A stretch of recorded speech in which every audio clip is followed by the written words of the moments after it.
Good morning. As Taylor said, I'm Matt Coley. I'm a producer from Dooley County and serve as the commission's vice chairman. I've got the opportunity to introduce our next speaker, Dr. Bart Fischer. Dr. Fischer currently serves as the co-director of the Agricultural and Food Policy Center at Texas A&M University, as an Agri-Life assistant professor in the Department of Ag Economics, and as senior advisor for federal relations in the Office of the Vice Chancellor. Dr. Fischer teaches agriculture and food policy to approximately 190 undergrad students each spring semester, and his applied research focuses on solving real-world policy problems for ag producers and on anticipating potential policy changes for Congress to consider. Before joining the university in September of 2019, he served for more than 8 years at the Committee on Ag in the U.S. House of Representatives, most recently as Deputy Staff Director and Chief Economist under the leadership of Ranking Member Michael Conaway. He was involved in virtually every major agricultural policy development in Washington, D.C. during his time with the committee, including helping craft and pass the 2014 and 2018 farm bills. Dr. Fischer graduated from Oklahoma State University with bachelor's degrees in Ag Economics and Business Administration with a double major in Accounting and Finance. He holds a master's degree in environmental policy from Cambridge University and a PhD in Ag Economics from Texas A&M University. Dr. Fischer is the fifth generation to be raised on his family's wheat, cotton, and cattle operation in southwest Oklahoma, and he continues to be actively involved in that operation. He and his wife, Carolyn, reside in College Station, Texas, with their 3 children. So if you will, please welcome Dr. Fischer. And we're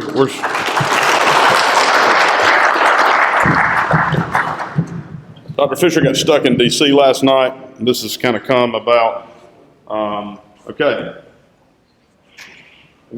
And of course, he can't hear us, so I've got to text with him to see if it's working. Hey, text me if it doesn't work. I can't see or hear anything, so I'm going to talk to myself for a little while, and then you're going to text me if things aren't working. So I'll just forge ahead. So Washington, D.C. was the last place I wanted to be this morning. I was very much looking forward to being with you guys, but I don't need to tell a bunch of farmers that the weather often has different ideas. And so about 1 o'clock last night, our flight was canceled, and so I'm still here, but I would much rather have been there. I did not get to hear Matt's introduction. I'm sure it was an incredible introduction. I'm guessing he probably mentioned that I grew up on a cotton farm. That's probably the most important thing to know about me. I do love cotton farming. Multiple generations still involved with the farm back home. I thought to make this more realistic, I probably should have put 3 cotton planting pictures and 1 harvest picture, or at least 2 to 1, something like that, to make it a little more realistic, because we are dry land cotton producers, and you guys in the room know the risks that come with that. I'm not sure that DC fully appreciates that dynamic, but that's one of the reasons why we all do what we do. It's why you guys get great representation down there too, is helping to tell that story. But I did grew up on a cotton farm, had the good fortune of working on the hill for several years, through a lot of consequential stuff for cotton. I won't walk entirely down memory lane, but certainly throughout, cotton being, excluded from the farm bill in 2014, putting stacks in place. I still remember the day I'm sitting at the table when the Senate majority leaned across the table and said, well, now that cotton's no longer a covered commodity, you got to eliminate all cotton base in the country. And I think our response was something along the lines of over our dead bodies. But that doesn't make for policy. So we went to work trying to figure out what to do. And so, one of those things that came out of that at the time was generic base. And I'm sure some of you may have loved it, some of you may have hated it. But really, I remember sitting at the stop sign. I still remember sitting at the stop sign in my truck on the way home one night that week when the concept for generic base popped into my head. And it's not because that's the direction we wanted to go, but it was the direction we were pulled, because again, the alternative was eliminating all the cotton base. And so much of policy is that way. It's responding to the moment. And again, for those of you who were involved in that process, who make the trek to DC with Taylor and others, you guys know that that's the reality. I think the encouraging thing for me, despite all the circumstances, is that you can get stuff done. Seed cotton was another example where we worked for 2 years to try to get cotton seed included back in the farm bill, working with the appropriators. Didn't work. We were sitting around the table after 2 years, not knowing which direction to go, and just sitting there discussing, like, well, why don't we put them together, just put Lincoln cotton seed back together. And so the cotton's got a great track record to show, and that if you engage in DC and work with policymakers, work with others, that you can make stuff happen. And so I think that's very much where we are this time around. Too. Certainly a lot of challenges on the horizon, but I think there's opportunities here. And so in the very short time we have together this morning, I'm going to set the stage a little bit. I'd love to wax nostalgic for the whole time, but I'll get off my soapbox. And so we'll set the stage a little bit, talking about some stuff that I think will factor into this farm bill. To try to spend most of the time, the next 20 minutes or so, talking about the next farm bill, really in two parts. One, all the budget dynamic, because again, I was on stage this week, on Monday of this week, with all four chief economists from the, both Republican and Democrat staff from the Senate and House Ag committees, and I don't think anything was talked about more than the budget dynamic. And the more things change, the more some things stay the same. And so budget has been a conversation we've had for 10 years, and it's a conversation we're going to keep having. And so that very much factors into that second point of improving the safety net, which is where, in terms of policy, I'll try to spend a little bit of time. Hope that you guys have some questions, and I think Taylor's going to text those if you do, so feel free to jump in along the way. So just very quickly, on setting the stage, the Fiscal Responsibility Act of 2023, that was the debt deal that was passed a couple of months ago. And the reason I flag it here is because it's eerily similar to what we dealt with 12 years ago when I joined the bill, kind of following the Tea Party wave in 2011. It suspends the debt ceiling until 2025. At that same point in time, leading into the 14 farm bill, we also had this debt ceiling crisis. At that point in time, it led to the Joint Select Committee on Deficit Reduction, which was that ad hoc effort to come up with $1.5 trillion in savings. And the Ag Committee, we used that as an opportunity. 72 straight days in the fall of 2011, we wrote a farm bill to be able to contribute to that effort. And quite frankly, it took 3 more years to get it done, but the substance did not change terribly much from that point in time. I mention it here because at that point, it was an ad hoc committee that was set up to achieve 1.5. In the FRA, it actually achieved 1.5 trillion in savings. And so it did that largely by capping discretionary spending in 24 and 25 and then setting it on kind of this 1% glide path. But still, I think it's nothing to sneeze at because again, that effort 10 years ago completely fell apart. This time, it actually generated real estimated savings. I think with respect to the farm bill, though, there's 2 things. The first is that bill did weigh in on work requirements. The problem, as I see it, is that I don't think it really fed the beast with respect to SNAP. In part because while it did make some changes in terms of ratcheting down the requirement, it arguably newly exempted certain classes of individuals. And so while I don't agree with CBO's estimate, the problem is that CBO reported that the FRA actually spends $2 billion more on food stamps, right on the cusp of going into a farm bill. And so there's this narrative out there that work requirements were dealt with in the FRA. We don't have to talk about SNAP in this farm bill. Certainly on the House side, I have a hard time believing that's going to cut the mustard, especially for those more conservative members on the right. And so I think there's more, you're going to see more on that topic. I don't think that we're out of the woods there, unfortunately.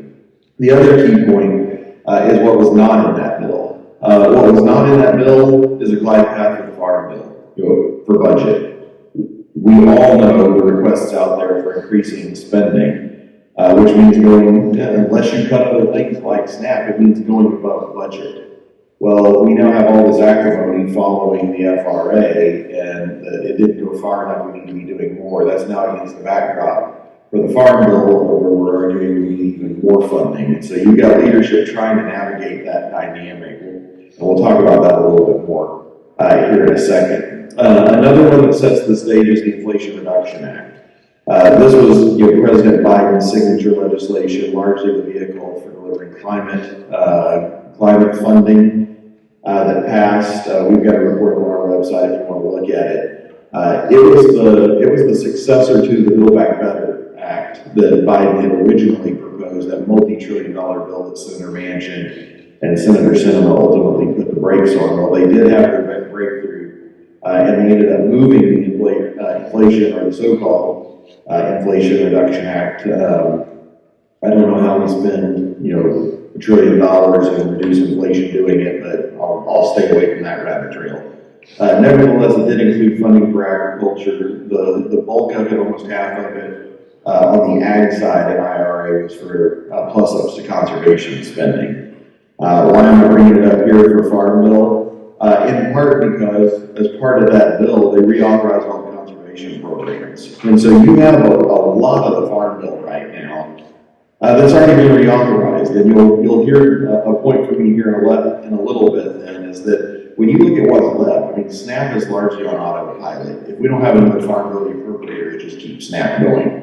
Crop insurance is permanent law. Now conservation has been extended, a long-term extension. So the four big pots of mandatory money, what does that leave? It leaves Title I. So I'll make the argument here in a second, if we don't see big improvements in Title I, what's the point of even doing a Farm Bill? But one of the things that factors into it is this act, the Inflation Reduction Act. In part because it was a one-time infusion for conservation programs. And so you see the red line there is the existing baseline in Title II for the Farm Bill. So those are the conservation programs in the Farm Bill. They accrue about $6 billion a year. The blue was added to that short term. You can think of the top part as kind of the credit limit, that's borrowing ability. How much does the Secretary have to work with? Blue is the estimate of how it will actually be spent out. All of that has to be spent by 2031. Well, we've already moved 2 years beyond when the IRA baseline was released. And so we're getting to the point where we're getting closer and closer to 26 when the Inflation Reduction Act infusion runs out. And so I think the two implications for Farm Bill are, the longer that this thing limps along, the closer you get to this point, which, this is not a conservation or a climate cliff. This was man-made. It was an infusion, one-time infusion on a party line vote that ramped up spending. So this is not some natural phenomenon, right? But to the extent this Farm Bill drags on, don't be surprised if you hear about, the conservation cliff, that, we've got to spend more money in Title II. The other big question then is, could this blue be brought into the Farm Bill? And the answer from a technical standpoint is absolutely. And you could add to the red in a Farm Bill where this has, it makes a permanent change going forward. And that could mean existing funding for conservation programs.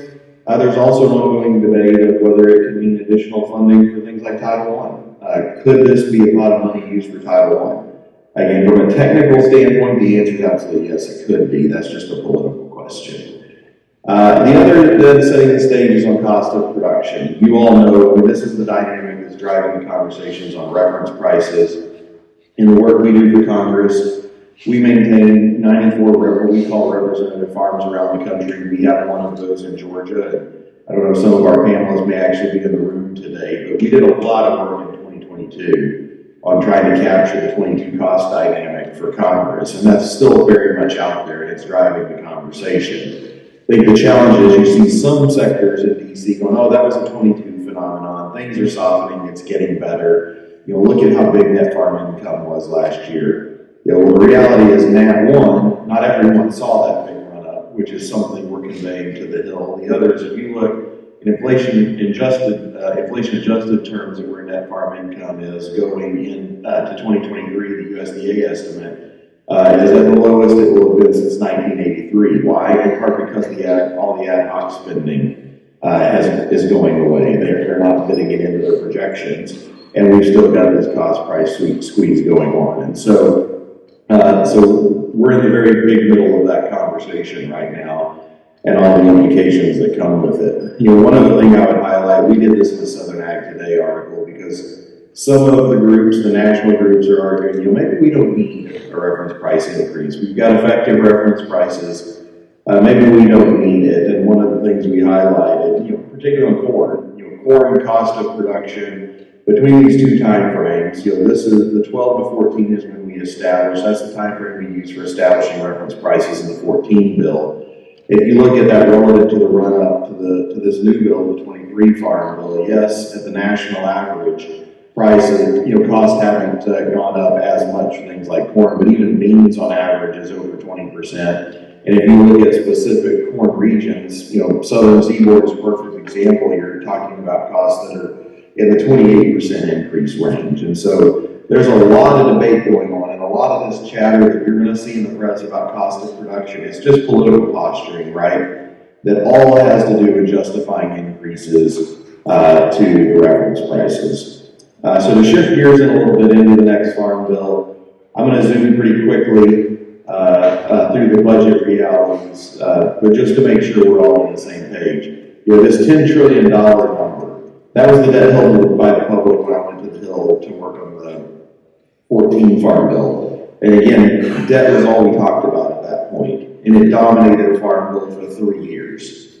Well, the debt held by the public has more than doubled since then. And if you look at today's number, it's getting close to 26 trillion, right? And so the federal debt is in the stratosphere. Yes, we had this debt agreement, but 1.5 trillion is the backdrop. It helps close the deficit, but does virtually nothing to control the debt. So you still have a lot of members who are very concerned, about the debt path that we're on. The problem is, and I showed this slide, if you've heard me talk before, you may have seen a version of this slide, is that most of the federal government is on autopilot. Certainly discretionary, the maroon part here, discretionary comes up every year. And you're going to see it now, right? I mean, they're contemplating taking an ag appropriations bill to the floor. And they've got, we've had hundreds of amendments filed, several of them farm bill related. You already get a little bit of a glimpse of what farm bill might be like, just looking at the amendments on the discretionary approach. But 2/3 of the federal government is mandatory spending, and almost none of it ever comes up for reauthorization, except a farm bill. So we've got this very strange dynamic where members are concerned about spending, they're concerned about debt, but they never get a chance to vote on it. Other than these big bills, these big sweeping things, like the Fiscal Responsibility Act, or they get to vote on a budget that is more or less a messaging document. And so one of the bills where they can vote on changes is on a farm bill.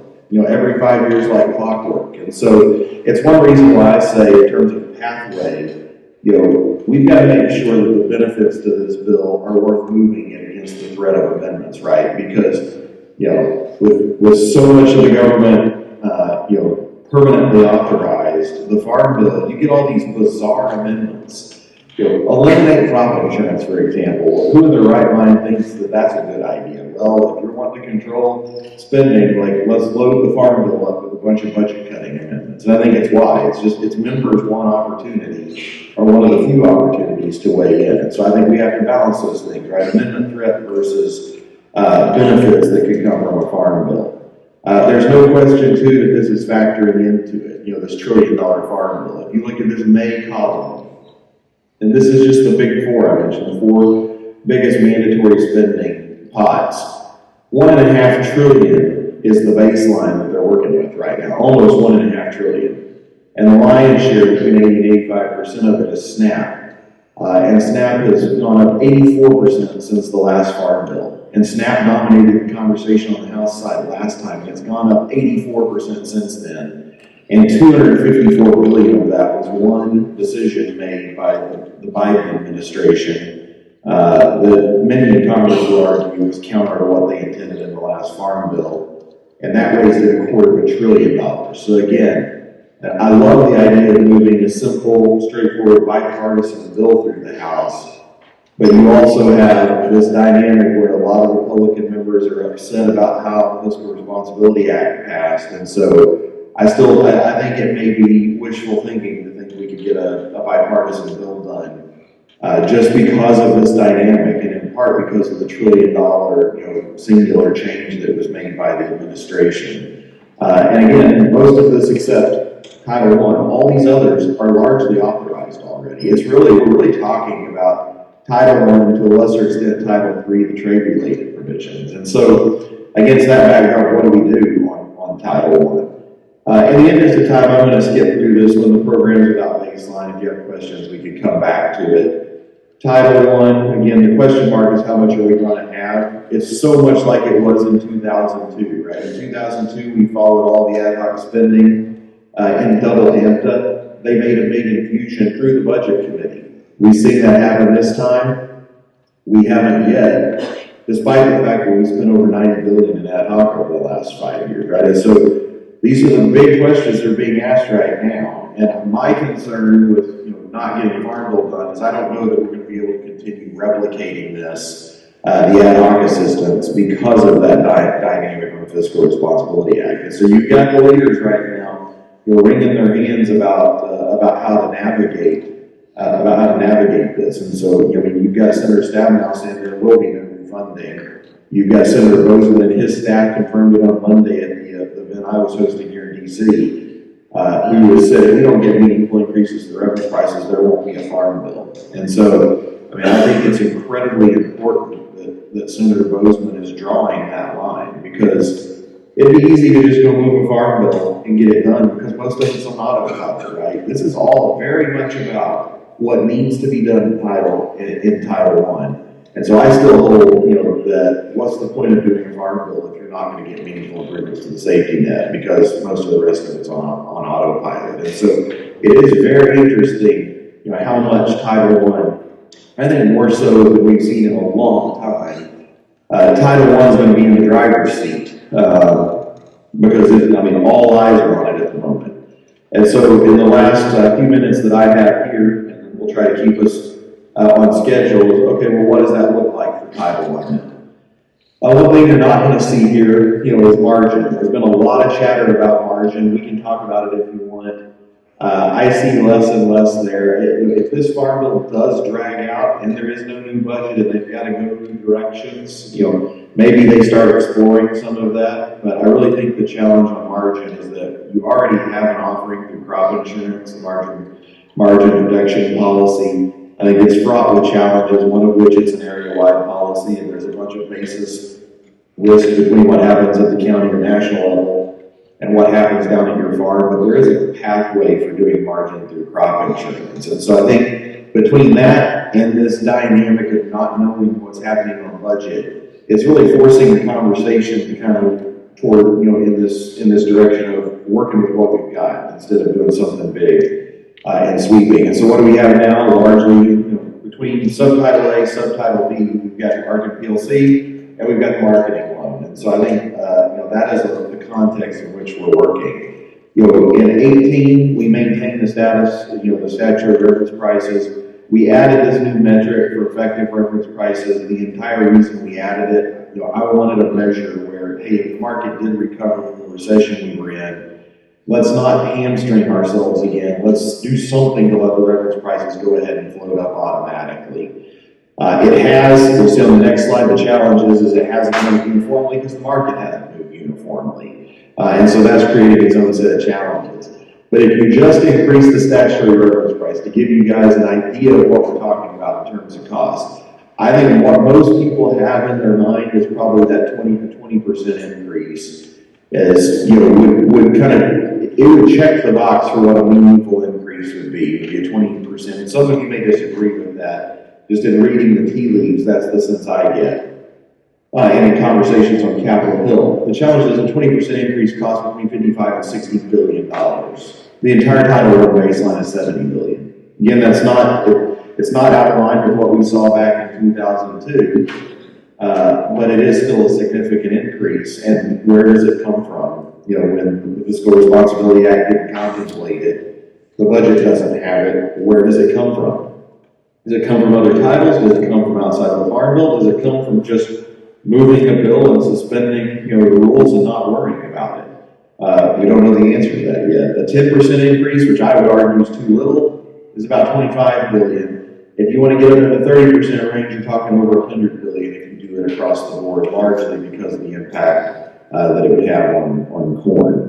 With respect to effective reference prices, I mentioned that the dynamic. the green and red here, green is if it's floated up, but it hasn't hit the statutory cap, it's 115% cap. Red is if it's floated up and has hit the cap and is capped out over here on the right-hand side. So for a lot of crops, it has been floating up. The challenges for things, in our part of the world, seed cotton, rice, peanuts, we already have those peanuts on the list, hasn't moved at all. The market hasn't moved as substantially. And so I think, and one reason I mention it here is something for you guys to be judicious about and on alert for is that you do see some groups say, hey, let's worry less about the statutory reference price. Let's adjust that cap up. The message I can convey to the Hill is be careful. You're adjusting the cap up for people who've already seen the reference price increase. My concern is we also got to be equally or more so concerned about those crops that haven't been able to avail themselves of the reference price, which in my view means focusing more on the statutory reference price and less on loosening up the strings on the effective reference price. Again, with budget, ideally we can do both of those. Another that would be ideal is putting these things more, on a path to keep up with cost of production going forward. Again, it comes down to money. We've looked at a couple of just different simple measures. One is the Consumer Price Index, one is this blue line, which is NASA's measure on prices, paid interest, taxes, and wages. It's more the ag version, you could say, of the CPI. If you look at the bottom here in terms of percentage changes, the challenge, I've heard a lot of people tell me, go with PPITW, let's just index it to that. The problem is PPITW goes down as well. And if you had done it in 14, you get all the way up to 2021 and there would have never been an increase over 10, over that long time frame. And even when you did get an adjustment, it was, it would have been meaningful at the time, but there would have been this huge long lag. And so this is something we're exploring for the Hill to be able to reference these things going forward again. It's against the backdrop of whether they're going to have money or not. Another one on subtitle B is on marketing loan. In terms of increases in 2018, in part because relatively speaking, the loan rates for crops like, peanuts in particular was high relative to other crops, relative to its own market price. That share was higher than for other crops, and so, peanuts was flatlined in the last bill. Upland cotton was too. It was not because of where it was because of the continued WTO dynamic, right, coming out of the changes that were made in 14. I look at it and say, this time around, though, it's absolutely time for an increase to the loan rates. Sugar should also be on this list as well. It is time for an increase. I don't think the ship is completely settled, on decoupling. There's still concern, though, about getting those rates too high. There's still that concern on Capitol Hill, concern about distorting plantings, and so I think there's still going to be pressure to keep it reasonable. I think the bigger thing that's going to drive this is proportional. Do they want to do proportional increases on loan rates similar to what they did on reference prices, which I think is going to constrain the conversation more so than where would if we had a magic wand, where would we want to set the loan rate for cotton, for example, but certainly it can go significantly north of the current range. One I'll wrap up on then is, my last slide's on payment limits. I may touch on it briefly, but the other is on base acres, right? You heard just this week, National Corn is now advocating for a mandatory base update. You've got soybeans, who's the one that's actually most underbased by 35 million. They favor a voluntary approach. You've got other groups who just want to reallocate. So it's all over the board on base acres. I struggle to see that a mandatory update is in the cards, and I think there's probably a lot of people in the room who would be very concerned about a forced mandatory update. The reason why folks are enamored with it is you have a baseline moving from corn and wheat into soybeans. And in isolation, a mandatory base update saves money. Why? Because the corn baseline is valued at $26 an acre, and soybeans is at 11. So that's what's going on. I mean, they see an opportunity to free up some money in this farm bill by shifting and forcing a mandatory update. On a voluntary base update, it's just a matter of money. We're actually working on a project right now to try to help quantify that, being able to do a voluntary base update and to be able to add some base. So we'll see where that goes. The others have proposed, rolling averages of planted acres for base. We've had some, questions about moving back to the 60s and 70s concepts of, base trading and renting. And then there's a lot of questions too around the unassigned base, right? We know some of you were stuck, with the 20% unassigned coming out of the Bipartisan Budget Act, and the CCOT was added back. So there's also questions about whether that could be relaxed. Quite frankly, there's also questions from some members about whether it could be expanded too. And so that conversation is all over the board again. I think until we see how much money Congress has to work with, the cart is way out in front of the horse. And so, for better or worse, I just think that's where we're at. It's why we still have not seen text in major movements out of DC. Last thing I'll just quickly mention here is that I think we're long past due for a conversation that's more sensical about payment limits and actively engaged. DC is obvious, it's usually a one-sided conversation about how do you make it more draconian and make more people ineligible. I'm tired of that conversation, frankly. We pushed back on it for years, and we're able to make some improvement.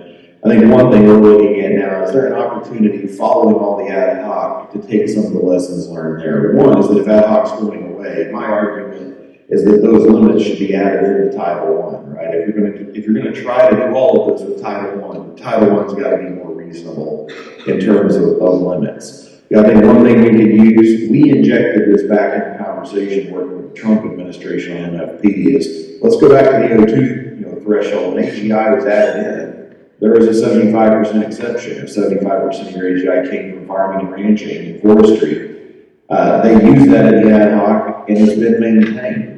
They also pressed forward, the department pressed forward, used it even more to say if you met that same AGI threshold, you could have an expanded payment limit. And so I'm under no illusion that it would be easy on the Hill because, again, it seems to be a broken record of if you're not ratcheting down, you're doing something wrong. My argument is the more we ratchet it down, the more risk we've piled on growers.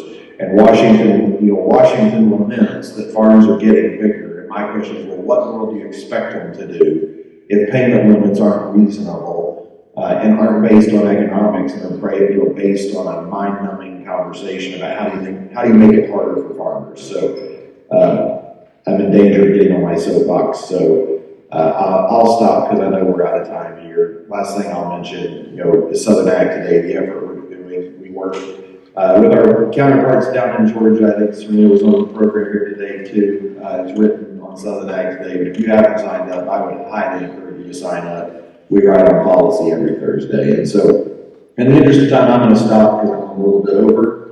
And if you have questions, I'll watch for the text from Taylor. But sorry again for not being there in person, but appreciate getting at least come in virtually. I'd love to actually make it there in person at some point. So thank y'all for having me. Are there any questions for Dr. Fischer? About anything? If not, we appreciate him being flexible and adaptable with us today and getting past our various challenges that we've had. Thank you, Bart, for all you do for us and the industry as a whole. And we'll be back in touch with you soon. Absolutely. And my contacts are there. Feel free to reach out anytime. So thank y'all very much.